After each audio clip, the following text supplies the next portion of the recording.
John Boehner is defending himself this morning after a blistering article in the Wall Street Journal asserts House Republicans may be handing the election to President Obama. Here's Boehner earlier today.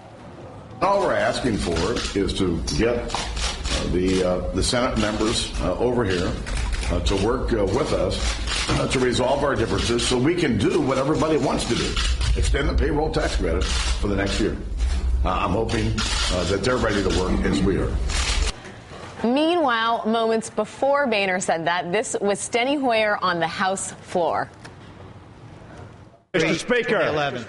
Speaker, we regret, Mr. Speaker, that you have walked off the platform without addressing the issue of critical importance to this country, and that is the continuation of the middle-class tax cut. I love that clip. We didn't actually, I don't know that you could see it, but they're actually removing the flag from the floor as Steny Hoyer is trying to bring up the Senate bill. Joining us now is Luke Russert, who covers Capitol Hill for NBC News. Luke, thanks for joining us. Give us a little bit of a background on sort of, this is a fluid situation, as we know. Yeah. What is going on?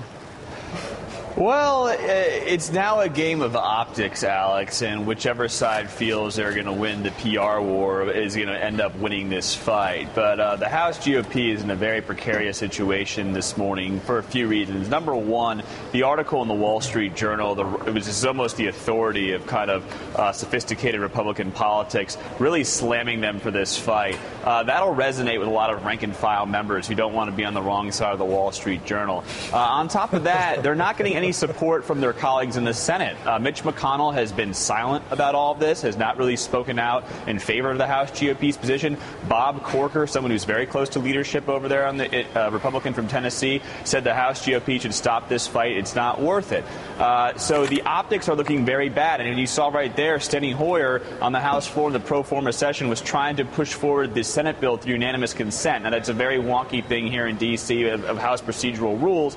But essentially, in a pro forma session, he was trying to put forward the Senate bill, and literally the GOP cut his mic and cut the process down. So the Democrats could not have had a better video. Taking the eagle off the stand and so forth. Correct. To my they could not have had better video. So now we're in an optics game. Boehner has his conferees here. He had a photo spray with them this morning. The idea is that House Republicans are here waiting to work, ready to go.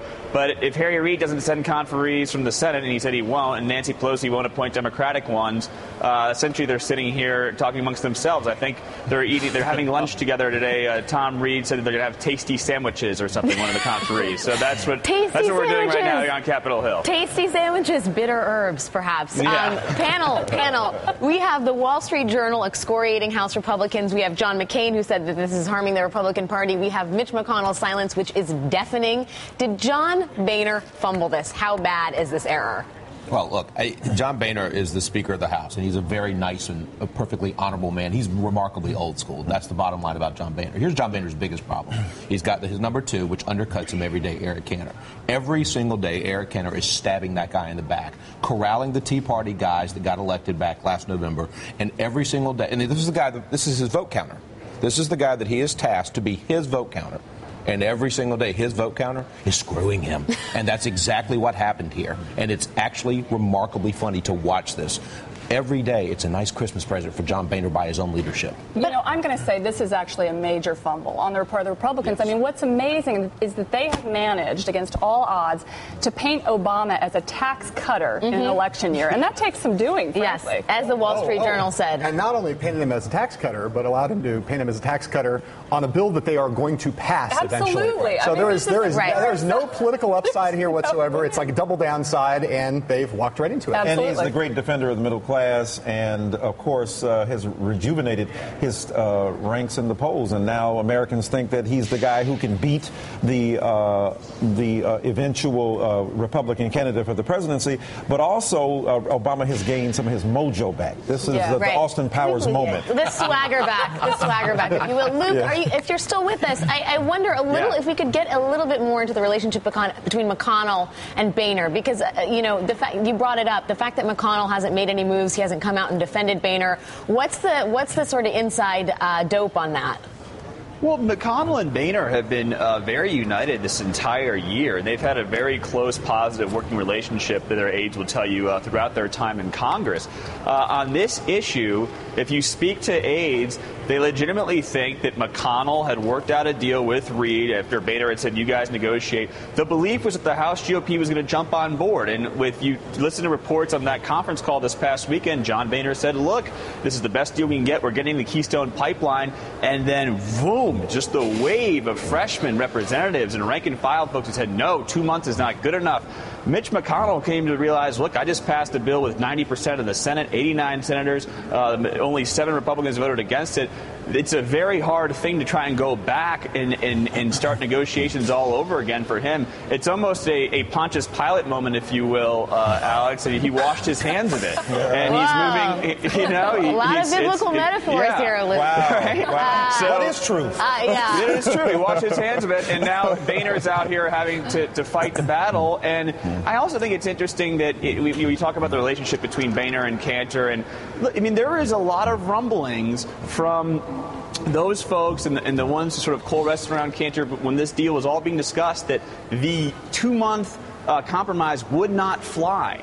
And Boehner knew that. And he says, well, I made those, I sort of told McConnell that wasn't going to work. And there was, I think, a kind of belief from the Senate, which a lot of the folks in the House call the House of Lords over there, that, well, these, commoners in the House will just, take what we give and they should do it because we're so much smarter. And we will be talking. You're seeing that rebellion right now that we've seen all year. We will be talking more about the interesting dynamic between the House and the Senate a little bit later. But I want to talk about the White House and how this is just like the golden goose, if you will. The White House has a new, they're enlisting the American public, asking what a tax hike of $40 per paycheck would mean to them. One message retweeted by President Obama read, $40 is enough to heat our Vermont house and keep these 2 senior citizens safe and warm this winter.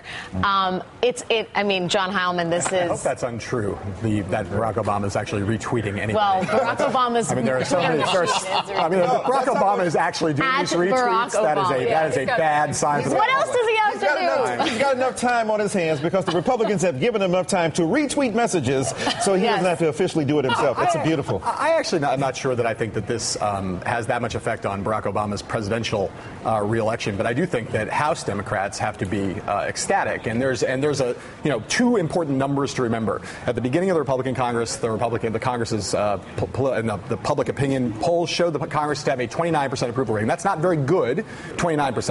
Now it's 11.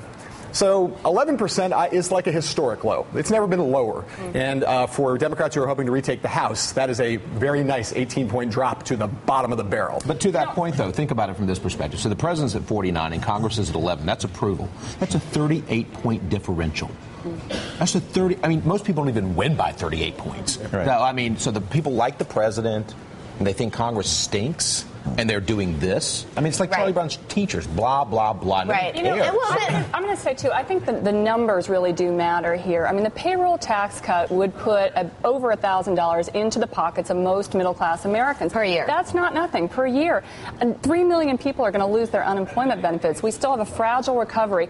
The election is going to be won or lost, not just on the economy, but perceptions of who is doing the most for average working Americans. We will be talking more about this after the break, as well as how the payroll battle affects the working relationship between the House and the Senate. That's coming up next on Now.